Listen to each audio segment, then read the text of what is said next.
Joshua 9:3 to 10:43. But when the people of Gibeon heard what Joshua had done to Jericho and Ai, they resorted to deception to save themselves. They sent ambassadors to Joshua, loading their donkeys with weathered saddlebags and old patched wineskins. They put on worn-out patched sandals and ragged clothes. And the bread they took with them was dry and moldy. When they arrived at the camp of Israel at Gilgal, they told Joshua and the men of Israel, "We have come from a distant land to ask you to make a peace treaty with us." The Israelites replied to these Hivites, "How do we know you don't live nearby? For if you do, we cannot make a treaty with you." They replied, "We are your servants." "But who are you?" Joshua demanded. "Where do you come from?" They answered, "Your servants have come from a very distant country. We have heard of the might of the Lord your God and of all he did in Egypt. We have also heard what he did to the two Amorite kings east of the Jordan River, King Sihon of Heshbon and King Og of Bashan, who lived in Ashtaroth. So our elders and all our people instructed us, 'Take supplies for a long journey. Go, meet with the people of Israel and tell them, "We are your servants. Please make a treaty with us." This bread was hot from the ovens when we left our homes, but now, as you can see, it is dry and moldy. These wineskins were new when we filled them, but now they are old and split open. And our clothing and sandals are worn out from our very long journey." So the Israelites examined their food, but they did not consult the Lord. Then Joshua made a peace treaty with them and guaranteed their safety, and the leaders of the community ratified their agreement with a binding oath. 3 days after making the treaty, they learned that these people actually lived nearby. The Israelites set out at once to investigate and reached their towns in 3 days. The names of these towns were Gibeon, Kephirah, Beeroth, and Kiriath Jearim. But the Israelites did not attack the towns, for the Israelite leaders had made a vow to them in the name of the Lord, the God of Israel. The people of Israel grumbled against their leaders because of the treaty.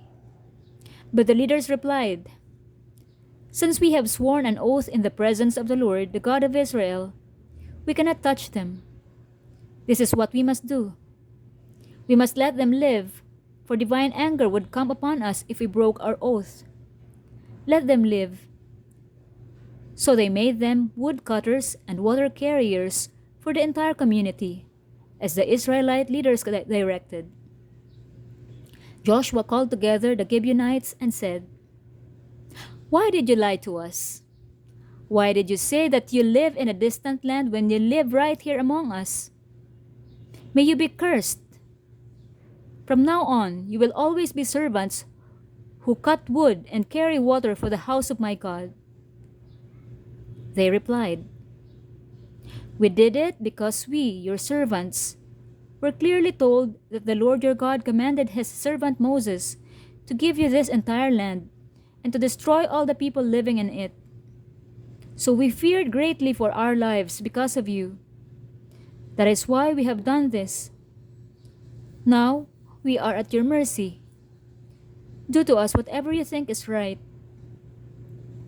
So Joshua did not allow the people of Israel to kill them. But that day, he made the Gibeonites the woodcutters and water carriers for the community of Israel and for the altar of the Lord, wherever the Lord would choose to build it. And that is what they do to this day.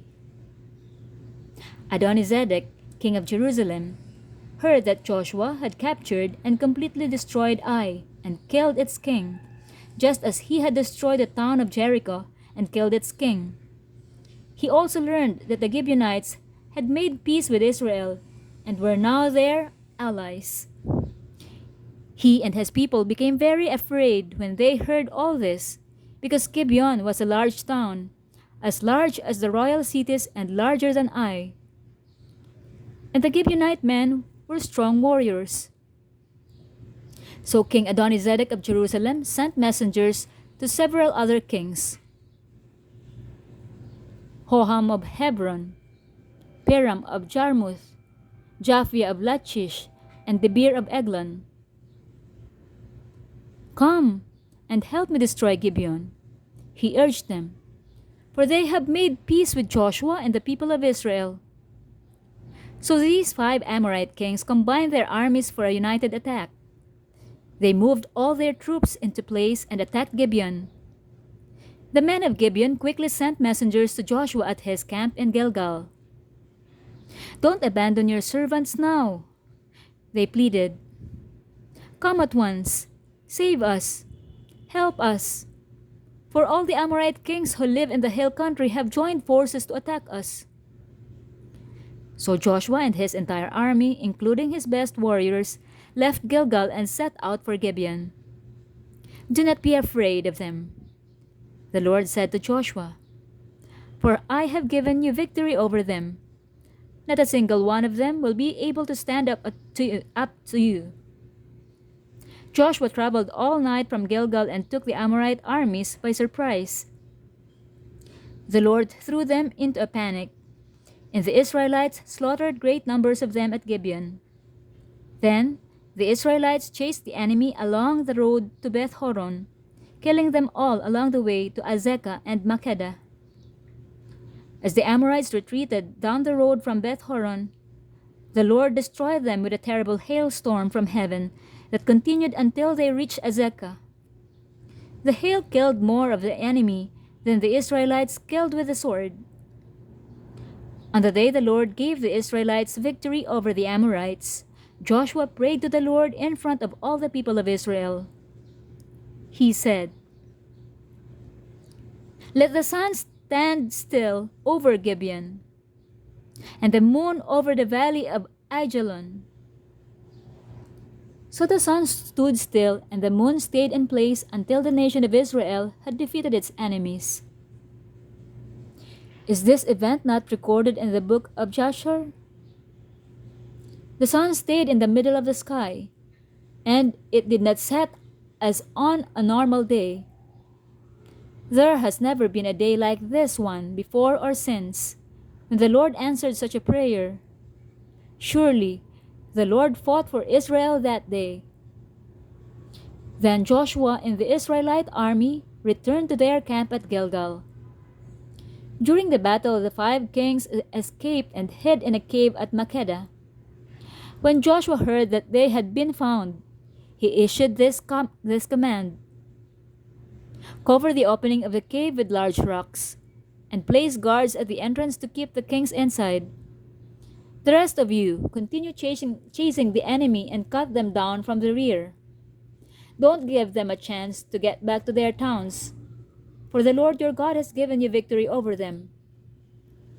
So Joshua and the Israelite army continued the slaughter and completely crushed the enemy. They totally wiped out the 5 armies except for a tiny remnant that managed to reach their fortified towns. Then the Israelites returned safely to Joshua in the camp at Makkedah. After that, no one dared to speak even a word against Israel. Then Joshua said, "Remove the rocks covering the opening of the cave and bring the 5 kings to me." So they brought the 5 kings out of the cave, the kings of Jerusalem, Hebron, Jarmuth, Lachish, and Eglon.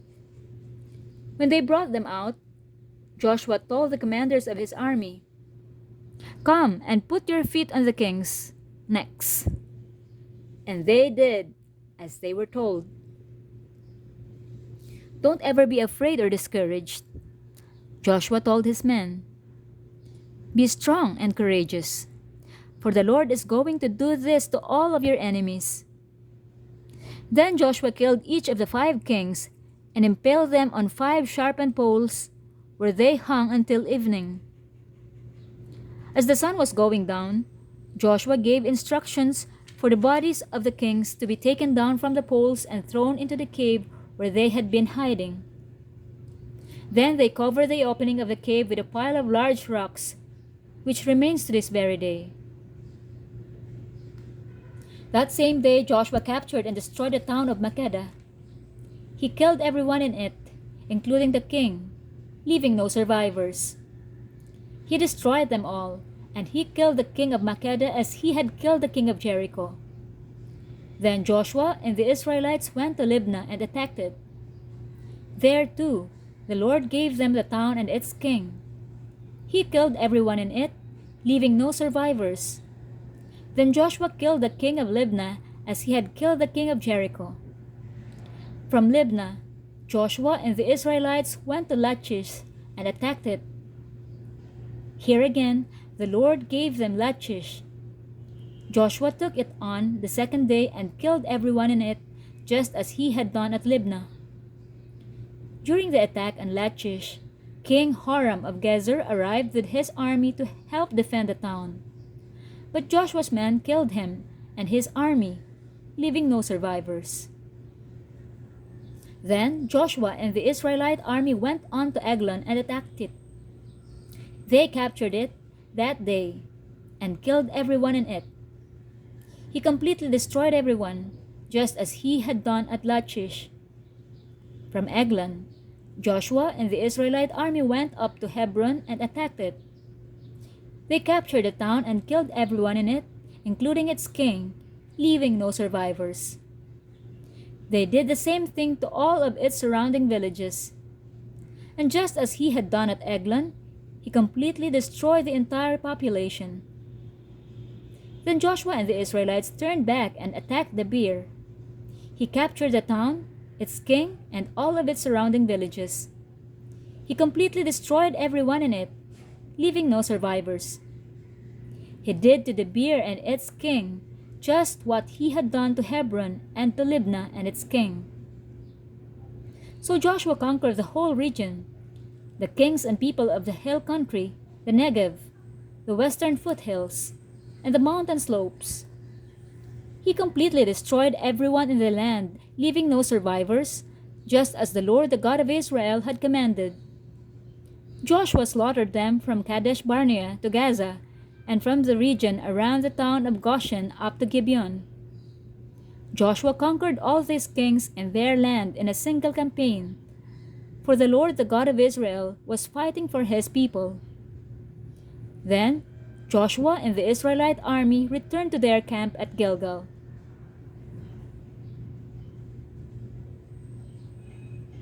Luke 16:19 to 17:10.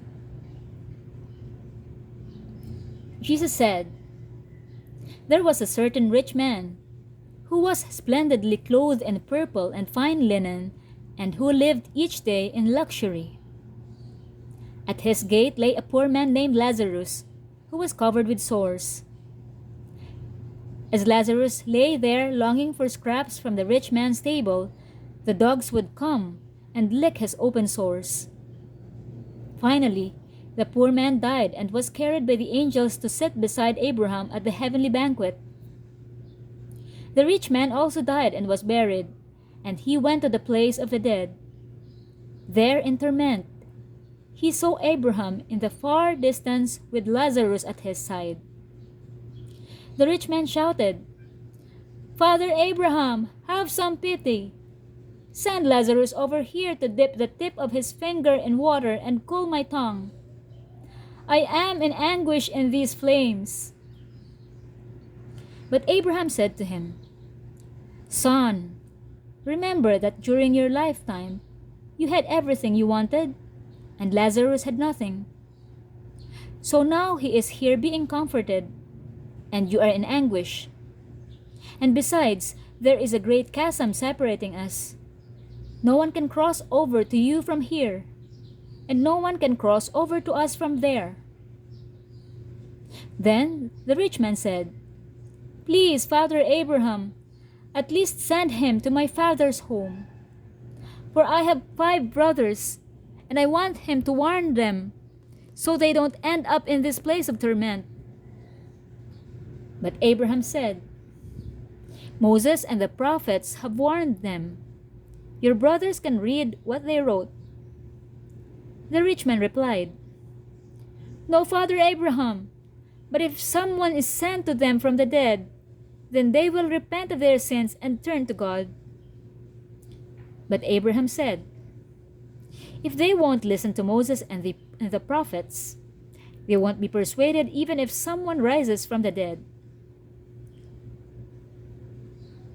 One day, Jesus said to his disciples, There will always be temptations to sin, but what sorrow awaits the person who does the tempting?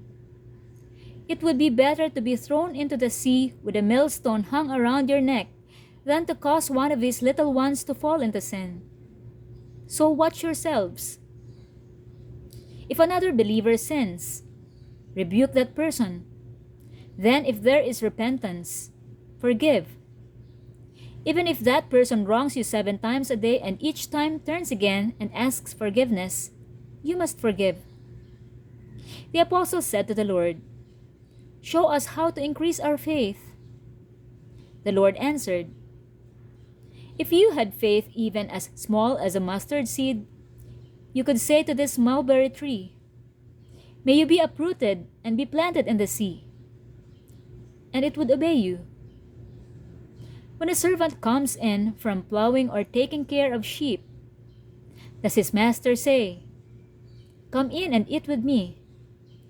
No, he says, Prepare my meal, put on your apron and serve me while I eat. Then you can eat later. And does the master thank the servant for doing what he was told to do? Of course not. In the same way, when you obey me, you should say, We are unworthy servants who have simply done our duty.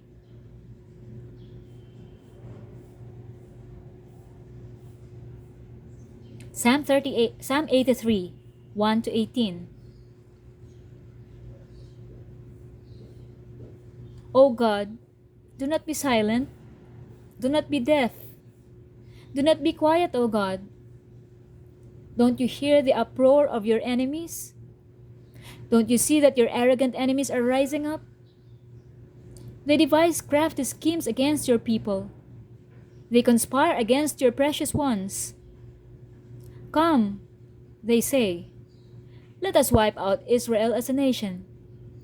We will destroy the very memory of its existence. Yes, this was their unanimous decision. They signed a treaty as allies against you. These Edomites and Ishmaelites, Moabites and Hagrites, Gebalites, Ammonites and Amalekites, and people from Philistia and Tyre. Assyria has joined them too, and is allied with the descendants of Lot. Do to them as you did to the Midianites, and as you did to Sisera and Jabin at the Kishon River. They were destroyed at Endor, and their decaying corpses fertilized the soil. Let their mighty nobles die as Oreb and Zeeb did. Let all their princes die like Zebah and Zalmunna. For they said, Let us seize for our own use these pasture lands of God. O my God, scatter them like tumbleweed, like chaff before the wind. As a fire burns a forest, and as a flame sets mountains ablaze, chase them with your fierce storm. Terrify them with your tempest. Utterly disgrace them until they submit to your name, O Lord. Let them be ashamed and terrified forever. Let them die in disgrace. Then they will learn that you alone are called the Lord, that you alone are the Most High, supreme over all the earth. Proverbs 13:4. Lazy people want much, but get little. But those who work hard will prosper.